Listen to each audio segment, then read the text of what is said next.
Ready? Yeah, that's beside the point for me. That's nice. It means I've had a lot of good players play for me.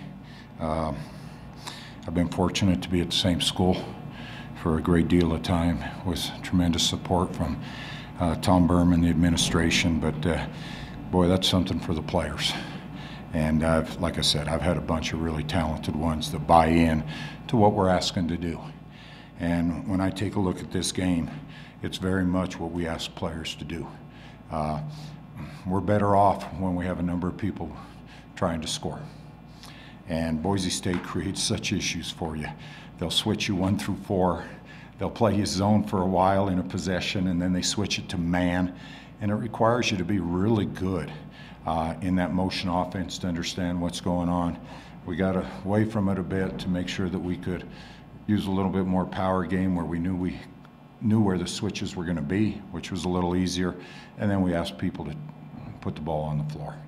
And when you take a look at to have Marta Gomez at 15, Bailey at 14, Carla at 10, Clara at 9, I thought Clara was big today. She really, the shot she hit at the end of the half, we spread the floor and just put the ball in her hands.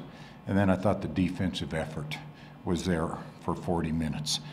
When you were up 15 at half, it's probably about as uncomfortable feeling as there is for a coach, knowing that what Boise State has offensive-wise, what they can do in a hurry with their three-point shooters, and we talked about staying out on them, making everything difficult, trying to do the best we can with some deflections, and I thought we were able to do that. And then to get to the free throw line, we had to be the aggressors. We talked about not shying away from their bigs.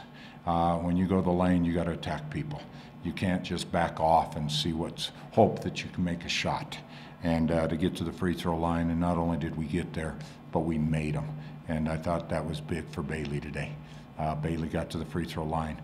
She's been getting to the free throw line, been shooting a little less than 60%. For her to go to 10 to 12 tonight was really big for this game.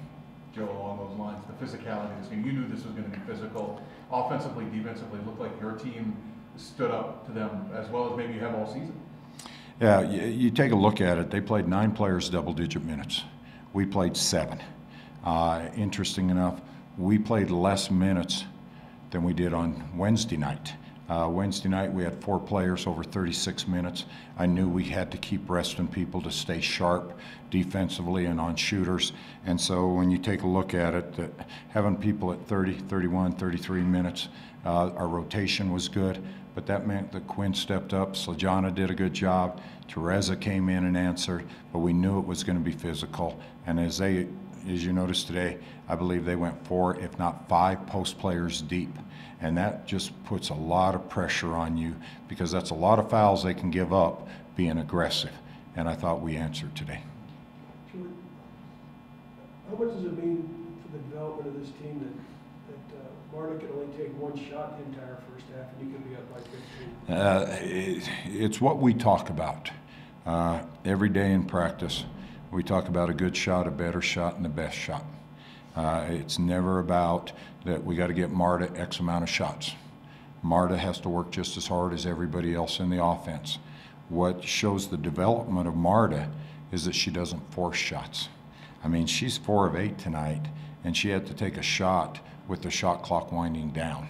And in fact, I think she took 2 of them that way that was forced by the situation. So when you're looking at someone who's 4 of 6, that tells me she just really is patient, waits, runs the offense, and then takes the opportunities that are there and makes the most of our opportunities. And I think that's the development I'd like in every player. As we talk, it's about Wyoming. And Marta's carried us so many times this year. Well, our opponent knows that as well. And so now all of a sudden you need other players to step up. And I thought that's what Clara did tonight. Quinn giving us 7 points off the bench was huge. And so when you take a look at that and get our balanced shooting, and when everyone knows they have the opportunity to shoot, I think it makes everybody a little more engaged in practice than that it's always going to go through Marta. Joe, you talk about defensively, the effort being there. Was there something significant that you did differently this time around? Because you always talk about how everybody in conference knows each other so well. Yeah, we had to make some adjustments. To me, Playing everybody the second time around, you have to learn from what happened the first time. Boise's very good. I mean, 15-3, that speaks volumes. We knew we had to make some adjustments. We changed up how we wanted to guard with our matchups. We changed how we were going to handle the on-ball screens. And in fact, we even had 2 more plans that we didn't even use today because we just knew that, we stayed with the same system in Boise, and in the end, they just pick you apart and win the game. And as I said, you had to do something different today. And then playing at home always helps. There is no doubt our crowd is unbelievable. They get as engaged to this game as any women's program in the country. They're on the edge of their seats. They're cheering for this group. It's fun to play in Laramie, Wyoming. Joe, it's 18, it gets down to 8, it gets down to 7. We talked to the ladies, they said, Bailey mentioned there was just that moment of, okay, we remember what happened last year. What were you doing as a coach to try to get him through that period and get him through that moment? At halftime, we talked about how we had to come back out, and as I stated, it was probably the most uncomfortable feeling for coaches to have a 15-point lead but knew who your opponent was. They're well coached and put so much pressure on you. We end up being up 8 at the end of the quarter. And what I talked to them about at the start of the fourth quarter is that we had to win the next 5 minutes. And by doing that, and I told them all, they need to have some fun. They need to laugh. They need to just go out and compete. You have to relieve some of the pressure that you're feeling.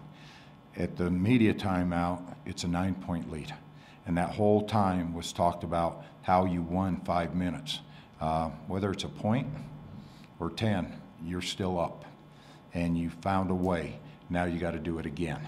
And then when it got down to the 2-minute mark, I think you could see the relief in their faces, knowing now we could get to the free throw line, that we could end up just taking the air out of the ball offensively, and that we did not need to force anything. We still turned the ball over a couple times that we got to work on, but for the most part, it was just about relaxing, enjoying the moment, and winning 5 minutes. Did you see growth, or have you seen growth in your defensive effort, Joe? Particularly in the fourth quarter, they went 4 minutes down the stretch without scoring. Yeah, one of the things that's Carla Arovitz is a tremendous defender. She's long. She reads really well. Offensively, she's still learning some things. When you take a look at it, but defensively, she helps. And then I think Bailey Cotton's as good a defender as there is in our league. She's able to gap people, help on the dribble, get back to her player, and she has very active hands.